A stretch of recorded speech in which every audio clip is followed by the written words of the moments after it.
things I love to do is I love to speak to young people. I love to talk to them about their dreams and aspirations because I was young. What makes you different? What makes you special? What made me special? I made me special. Just like you can make you special. I make birds and sell them. Well, I have a business in photography. Oh, I actually share a business with my mama.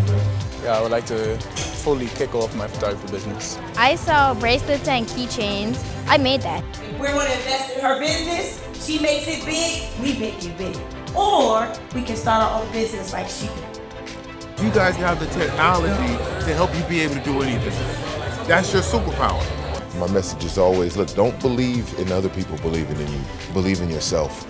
Because no one can tell you how hard you're willing to work and what you're willing to sacrifice to become successful.